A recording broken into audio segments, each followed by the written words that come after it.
we learn our basic stance, now we need to learn, I'll say, how to maneuver the stance, how to move around.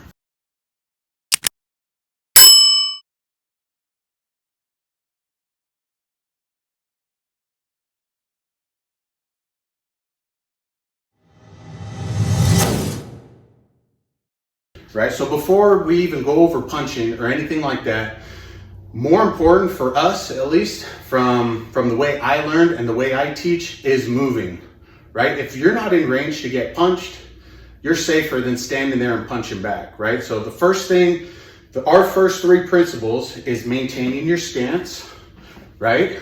Having the proper angle, and then holding that proper distance. And I'll explain each one of those as we go along. We went over our stance in the previous video. Now we're going to talk about how to move this stance. So if we get in our stance from here, and all of these things are easily able to be done on your own and just drilling them over and over. And we'll talk a little bit more as we go on about some other exercises you could do within this realm to enhance these skills. There's many different types of footwork, right? That we'll go over time.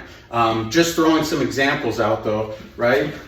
You have a step and slide, right? Step and slide. I step with a foot, I slide with my back foot. That's one.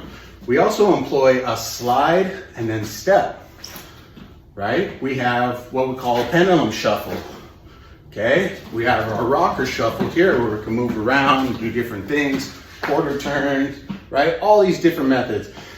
The way I teach it, all of these have, I'd say, a specific time and a place and a situation depending on the range that you're in and also your skill level, right? So when we're talking about moving in footwork, it is very important and key to hold this stance. We don't ever abandon this stance. There's situations where we manipulate the stance, and again, I'll explain that as time goes on. But for the most part, when we're in boxing range, that's meaning that my fist can reach my opponent and my opponent's fist can reach me. I want to hold this proper stance and be in the proper position, okay? So as we're here in this stance, we need to learn how to move it. And so first basic principle, maintaining this stance, that's our first principle, right? Hold your stance. If my front foot moves 3 inches, my back foot moves 3 inches. So that when after my movement, I'm back here in my stance.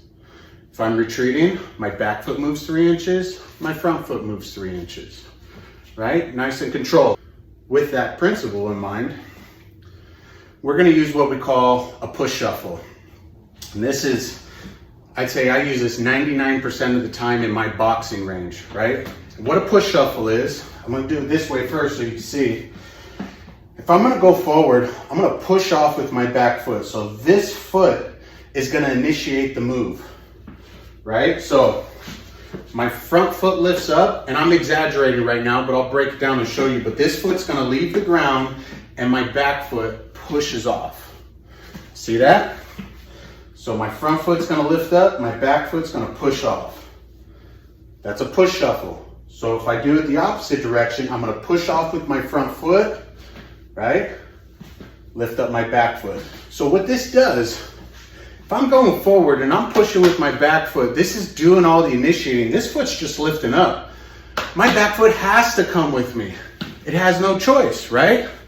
Because what'll happen, especially what I find when people are learning and or even some advanced people, they get so focused on making contact. So when they start throwing their jab, they start reaching out, right? Trying to overreach, and then they forget about this back foot right here.